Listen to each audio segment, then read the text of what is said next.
mereka, orang-orang yang bukan pribumi Indonesia, menganggap kita pribumi Indonesia adalah sebagai budak-budak mereka.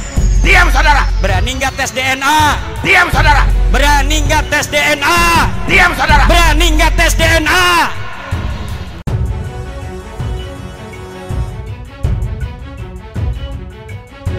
Assalamualaikum warahmatullahi wabarakatuh. Saudaraku yang dirahmati Allah.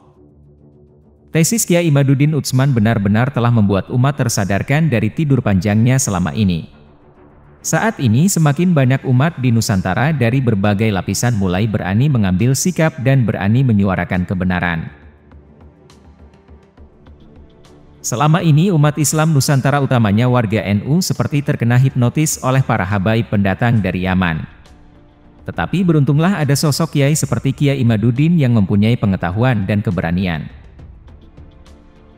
Tesisnya saat ini telah menjadi bom nuklir bagi klan Ba'alwi Yaman. Tesis yang didasari oleh data valid tak bisa dibantah oleh para habaib, bahkan lembaga resmi yang menaungi para habib di Indonesia yaitu Robitoh Alawiyah hanya bisa diam 1000 bahasa.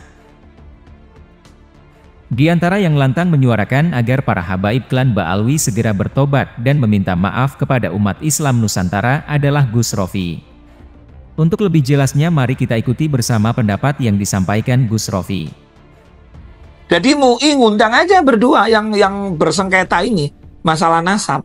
Saya yakin itu selesai. Tinggal MUI berani enggak, itu kan. Dan saya berpesan kepada habib-habib oknum ya, janganlah sering cerita memuliakan negara lain.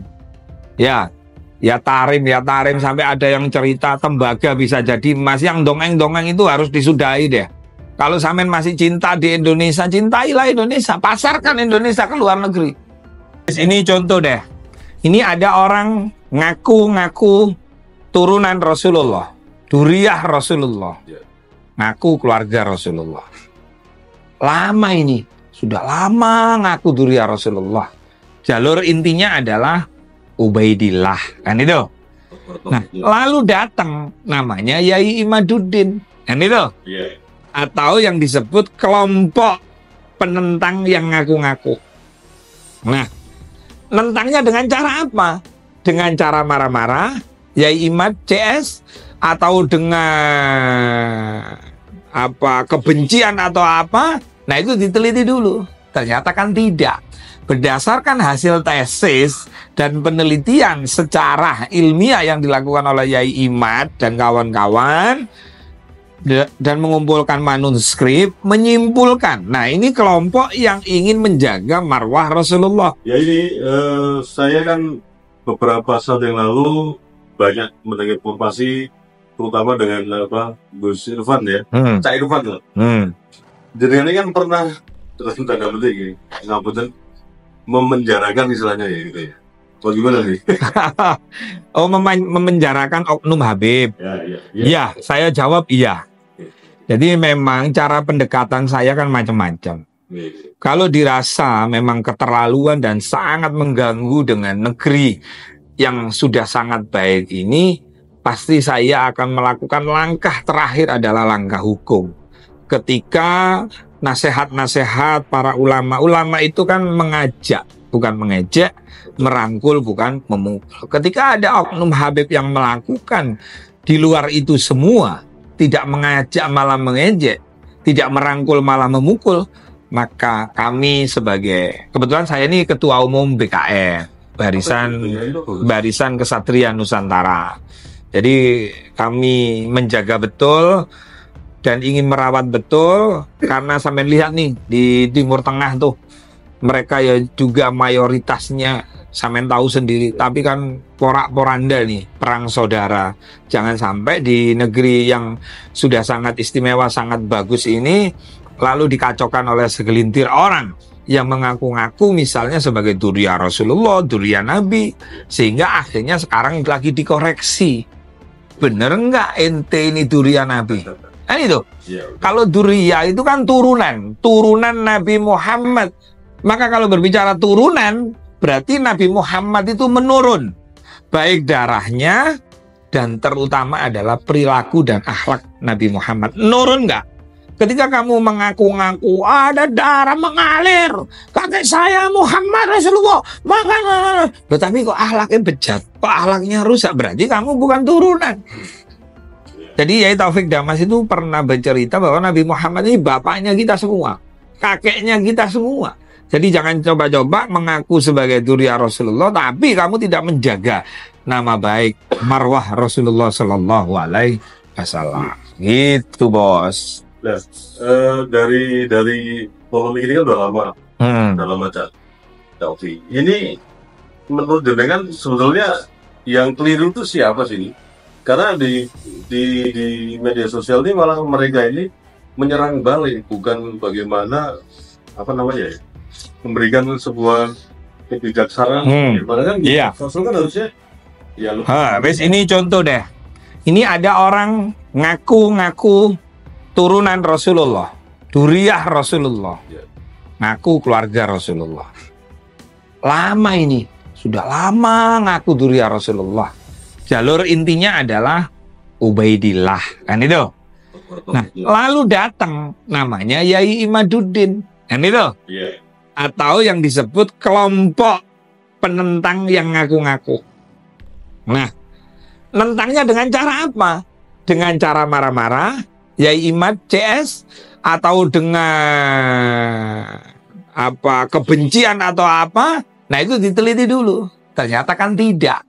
Berdasarkan hasil tesis dan penelitian secara ilmiah yang dilakukan oleh Yai Imad dan kawan-kawan, dan mengumpulkan manuskrip, menyimpulkan, nah ini kelompok yang ingin menjaga marwah Rasulullah, nama baik Rasulullah. Karena memang di ajaran agama kita, kalau ada orang bukan turunannya si Fulan misalnya, lalu dia ngaku-ngaku tapi dia nggak bisa membuktikan, kan ini dolim. Contoh kecilnya gini deh, aku ini turunannya Jokowi, gitu kan? Loh, padahal anaknya Jokowi itu Kaisang Gibran. Lah kok ini ada ngaku namanya Samsul. Nah, disuruhlah membuktikan, termasuk dengan tes DNA, kan itu kan? Nah, sayangnya kelompok yang dinamakan Ba'alawi ini ada sebagian yang menyikapinya dengan cara marah-marah, dengan cara-cara ngamuk, dengan cara-cara memprovokasi. Bukan berarti keseluruhan loh ya. Saya punya kenal seorang habaib yang Masya Allah namanya Habib Zain bin Hasan Baharun Assegaf. Dia nggak pernah marah-marah tuh. Di wilayah mana? Di wilayah Bangil. Tempat saya kan Bangil. Beliau nggak pernah marah-marah kalaupun dikritik, karena beliau memang tidak jualan nasab. Yang benar itu kan begini, kalau saya dzurriyyahnya Rasulullah, nggak perlu saya ceramah ngaku-ngaku dzurriyyahnya Rasulullah. Ketika kamu ngaku-ngaku dzurriyyahnya Rasulullah, turunannya Rasulullah, habis ke 29 pindah lagi 38, dikritik pindah lagi 39, ini gimana? Jadi wajar ketika ini sebagai umat Rasulullah Muhammad SAW, namanya Yai Imaduddin, mengkritik ini ya wajar. Tapi ini bisa dipertanggungjawabkan, gitu kan? Itu yang terjadi sekarang. Nah, karena ini menyikapinya dengan cara marah, dengan cara istilahnya merendahkan. Sebagian oknum Habib itu menyikapi Yai Imad itu dengan cara merendahkan, melecehkan, bahkan ada yang sampai mengancam. Bahkan mengatakan bahwa Imaduddin CS ini dan Dajjal ini, kan itu yang kemarin disomasi oleh Aliansi Pecinta Ulama Nusantara itu. Nah, cara-cara menyikapi yang tidak baik inilah yang tidak dibenarkan oleh agama maupun negara. Karena negara kita ini negara hukum, tidak boleh hukum berlaku sama, mau Habib, mau kiai, mau ulama, mau tukang becak, mau tukang togel, mau siapapun, sama di mata hukum. Jadi tidak boleh ada ancam-mengancam. Itu. Ada kemarahan mereka, kemudian serang balik, membranding balik. Wah, ini gara-gara Imad CS, pemecah belah umat, penebar kebencian dan lain sebagainya. Ini mengindikasi, ini menurut pendapat orang ya, bahwa mereka ini benar-benar memang mau mempertahankan nasab itu. Iya, jadi gini. Mohon maaf ini, kelompok Habib-Habib, kelompok Ba'alawi yang mengaku sebagai dzurriyyah Rasulullah dan dicatatkan di Robito Alawiyah, saya berharap, saya sarankan, kedepankan tabayun, kedepankan ukhuwah Islamiyah. Bukankah beliau ini selama ini kan mengajarkan ukhuwah Islamiyah, ukhuwah watoniyah, ukhuwah basyariyah. Kalau di NU ada ukhuwah nahdiyah. Jadi harus punya ada rasa tepos seliro, harus ada punya rasa tabayun. Saya disampaikan imat itu bener enggak? Nah ini kan dikritik nih, kelompok Ba'alawi dikritik oleh Yai Imaduddin CS. Nah gimana cara menyikapinya? KTP-nya Yai Imad Islam, dia punya pesantren, dia di bawah naungan NU. Ya, Rabithah Alawiyah dengan PBNU kan dia juga dekat. Ya tinggal mengkomunikasikan. Saya kepingin dia tabayun Yai Imad. Kok bisa ngomong begitu? Ceramah di mana-mana kok begitu? Apa dasarnya? Saya diundang lah Yai Imaduddin. Dengarkan. Kamu ngomong bahwa kami bukan turunan Nabi itu berdasarkan apa? Kan itu, bukan dengan cara marah-marah, yang akan shock terapi tegangan tinggi, yang menuduh pembegal nasab. Memang nasab bisa dibegalkan? Enggak, kalau Anda bisa membuktikan nasab itu. Saya anaknya Pak Ijo, apa buktinya? Loh, iya dulu cerita tetangga, terus ada kakak, ada KTP. Nggak yakin saya. Bisa saja KTP sama kakak bisa dibuat tes DNA. Tetapi dulu, maaf, ada oknum Habib Imam Besar mengatakan waktu rame tentang orang-orang yang sering ngaku cucu Nabi. Mereka melakukan apa? Dicari itu orang-orang yang ngaku cucu Nabi. Bahkan sampai ada orang yang ngaku sebagai Bahar aja, itu sampai dipukuli. Sampai saudara Bahar bin Smith kan pernah tuh kejadian kekerasan itu, yang katanya anak itu ngaku-ngaku Habib, kemudian di Bali dia ngamen dan lain-lain. Nah, orang ngaku cucu Nabi aja dipersekusi oleh Habib-Habib sendiri kan gitu kan. Nah, sekarang Habibnya sedang dikritik. Jadi Yai Imad CS nggak melakukan persekusi. Hanya berdasarkan data, ilmu, pengetahuan, manuskrip, dan lain-lain. Nah ini harusnya disikapi dengan baik. Kalau memang koar-koar, jadi gini, busana Anda bergamis, bersorban, kadang megang tasbih, kadang masih muda aja pegang tongkat. Yang terjadi kan sekarang itu pakai tongkat gitu kan, itu kan. Nah harus disesuaikan dengan perilaku. Jadi kalau you penampilan agamis, maka hatinya harus agamis pula. Jadi kalau ada orang ngeritik ya jangan marah gitu loh. Panggil dia, tabayun dia, dengarkan dia, kemudian adu data. Ya beda lagi kalau takut menjadi mantan misalnya. Mantan Habib, mantan cucu Nabi. Ya salah sendiri kamu selama ini ngaku-ngaku cucunya Nabi kan itu. Ya, terlepas ini kan juga di framing, wah itu tidak ilmiah. Siapa yang menguji, siapa yang mengtaktik tesis kayak Imaduddin itu. Terlepas dari itu kan sebenarnya yang tidak seperti itu ya. Nah iya, akhirnya kan nggak ketemu nih. Yang satu begini, yang satu begono. Ya akhirnya nggak ketemu. Akhirnya kan rame nih. Muncullah YouTuber, muncullah ustadz-ustadz kampung, muncullah kiai kampung yang selama ini dia sudah terdoktrin. Akhirnya kan dengan adanya Yai Imaduddin ini kan melek semua nih. Sebenarnya sebelum Yai Imaduddin itu saya pernah diskusi ya ke rumah beliau, ada namanya Yai Syarif Rahmat. Beliau Yai Syarif Rahmat yang orangnya alim, masya Allah. Kalau ceramah itu dikasih uang, pernah tak kasih uang itu. Beliau nggak mau gitu. Dan itu bukan 1 kali, 2 kali, 3 kali. Jangan terus gitu. Masya Allah ya Mas. Cuman beliau waktu itu memang nggak diramekan gitu. Nah Yai Imad ini memang rame, ya saya kira nggak masalah selama itu disampaikan dengan cara-cara yang baik, bahwa kami melakukan penelitian, kami melakukan kajian, kami mengumpulkan kitab-kitab dan lain-lain. Selama bisa dipertanggungjawabkan, ya silakan aja. Nah yang dikritik tentu jangan marah, siapkan data. Ilmu-ilmu, ya. Kelompok Rabithah Alawiyah misalnya, yang pinter-pinter yang mana, yang paham sejarah yang mana, ya udah didiskusikan gitu loh. Nggak perlu memaksa orang supaya ngikutin dia, dan Yai Imad juga nggak perlu memaksa kepada kelompok lain untuk mengikuti Yai Imad, sehingga diskusi itu menjadi enak gitu. Tidak terlalu Ini kayaknya panjang selama tidak mau duduk bareng. Karena masing-masing punya massa, masing-masing punya pendukung, masing-masing punya umat. Nah, kalau ini yang terjadi terus-menerus, maka yang diuntungkan ya kayak sampean-sampean ini YouTuber. Akhirnya kan ada berita terus. Dari dulu mana ada berita tentang nasab. Sekarang ini kalau berbicara tentang nasab, rame lagi, anu lagi. Nah, saya sebagai santrinya Gus Dur, walaupun Gus Dur itu pernah dibuta-butakan, buta mata, buta hati, Gus Dur tidak pernah mengajarkan untuk supaya dendam. Tapi saya menginginkan ini harus duduk bareng, dicari solusi yang tepat. Kan ada MUI itu, Majelis Ulama Indonesia. Berarti yang bertikai, yang berdebat ini kan ulama semua.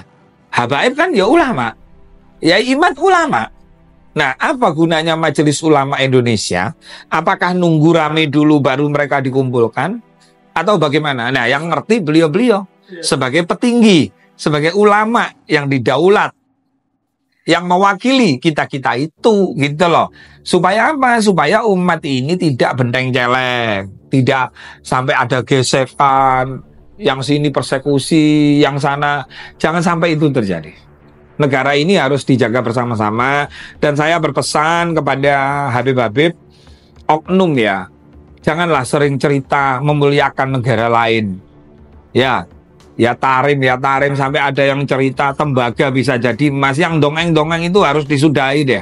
Kalau sampean masih cinta di Indonesia, cintailah Indonesia, pasarkan Indonesia ke luar negeri. Gitu loh. Iya, sekarang ini sudah ya tarim, baru ditambahi cerita yang aneh-aneh. Nah, itu yang akhirnya menjadi perlawanan kelompok kiai-kiai Nusantara, gus-gus Nusantara. Akhirnya mereka ini gimana sih ini? Mereka ini jadi menikmat. Coba tuh, sekarang Habib-Habib yang sering konser-konser sholawat itu. Coba, bayarnya ya juga mahal loh, Mas. Mahal, ya nggak apa-apa lah, silakan aja Anda bersolawat. Yang penting umat ini tolonglah al-haqqu mirabbi, sampaikan kebenaran ya benar, salah ya salah. Rukuno nggak ono arti ini Anda bergamis, bersorban, berjubah, punya santri tapi nggak bisa berdamai dengan keadaan dan sekitarnya, muspro. Itu. Terlepas dari misalkan ada pertikaian ini ya, dua kelompok gara-gara tesis ini ya, terlepas dari itu, menurut jenengan apakah mungkin para Pak Alwi ini atau para Habib ini itu sudah terlalu lama ikut enak, nyaman di sini, artinya mereka sendiri jangan-jangan seperti Robi Tolong kan tidak pernah undang, bahkan dikirim surat oleh Kiai Jember aja nggak pernah datang gitu, nggak pernah mau Islam. Apa mereka sendiri nggak paham tentang sejarah nasabnya sendiri? Nah iya, begini kan, sebenarnya kalau saya dikritik nih, kamu ini bukan anaknya Abah Mulis, mbah kamu itu bukan Sutomo. Tentu saya kan harus membuktikan. Lah, yang ngeritik tadi ente ke rumah, ente jelaskan, kan itu. Kita duduk bareng. Barangkali saran ente, nasihat ente itu bisa jadi benar. Kan itu aja. Cuman kalau orang sudah merasa sebagai cucunya Rasulullah, turunannya Rasulullah dari turun-temurun, ini terus kemudian dia tidak mau dikritik bahwa turunannya, nasabnya dia ini sudah menjadi hak paten. Nah, ini yang susah. Kan itu. Nah, jadi ya seperti yang tadi saya sampaikan, di sini kan ada kelompok yang ingin menjaga marwah nama baik Rasulullah, karena kelompok ini tidak mau ada orang yang bukan dzurriyyah Rasulullah kok ngaku-ngaku. Lalu di sini ada kelompok yang sudah turun-temurun katanya, yang centelannya, istilahnya Mbak Buyutnya itu Ubaidillah garisnya. Nah, sedangkan Ubaidillah ini kan dikritik oleh Yai Iman bahwa itu fiktif. Nah, tinggal kelompok RBA ini membuktikan aja. Nah, cara membuktikan gimana? Nggak bisa bicara sendiri-sendiri. Nah, selama ini kan yang ngomong Rumail Abbas, Gus Wafi, kan itu. Selama ini belum ada kelompok dari Robito Alawiyah. Kalau memang ada saya minta biar saya pelajari juga. Saya dulu nggak ngerti, akhirnya saya jadi belajar. Gara-gara jadi berdasarkan Yai Imad bahwa Habib-Habib yang ada di Indonesia ini bukan dzurriyyah Rasulullah ketika dia ngaku sebagai cucunya Ubaidillah bin siapa itu kan? Itu. Nah, Yai Imad ketika ditanya, termasuk di podcastnya Roma Irama, hakul yakin, seyakin-yakinnya, wallahi demi Allah bilahi, mereka bukan dzurriyyah Rasulullah yang tercatat di Ubaidillah. Gitu. Ya, harapan saya sebagai orang yang lahir di Indonesia, saya ini banyak berteman dengan Habib ini banyak, baik Habib di counter handphone, di counter minyak wangi, di majelis-majelis banyak, gitu loh. Saya nggak kepingin polemik ini berkepanjangan. Pasti akan ada yang dirugikan, pasti akan ada korban. Nah, satu-satunya cara duduklah bersama, duduklah bareng, bertabayunlah, ngopi bareng, makan nasi kebuli bareng, sehingga enak, gitu loh. Itu. Atau kalau memang ini tidak terjadi perdamaian, ada nggak organisasi yang sebetulnya lebih berkomentar tentang ini? Ya ada, ya MUI itu. Kan ini ulama semua. Yai Imaduddin CS ya ulama, Habaib ini ya ulama. Nah, tinggal MUI bersurat aja. Panggil aja, perwakilan Robito Alawiyah, Yai Imaduddin, silaturahmi santai. Minimal dipertemukan lah sama MUI. Kalaupun tidak arahnya debat misalnya. Nah, nunggu surat. Nah, kalau saya sebagai ketua MUI ini, Pak, dengan adanya polemik ini, saya undang tuh. Nah, nanti yang nggak hadir tinggal diumumkan kayak Roma Irama tuh. Roma Irama kan kemarin dikritisi tuh sama kelompok-kelompok Mbak Alawi. Nah, nyatanya Roma Irama ngundang kan kelompok Mbak Alawi, silakan Anda bicara. Kemarin Yai Imad bicara, Rumel Ibas bicara, terus apa itu yang ahli Dr. Sugeng ya, juga bicara. Nah, sekarang tinggal giliran Anda, itu yang benar. Jadi MUI ngundang aja berdua yang bersengketa ini, masalah nasab. Saya yakin itu selesai. Tinggal MUI berani enggak, itu kan.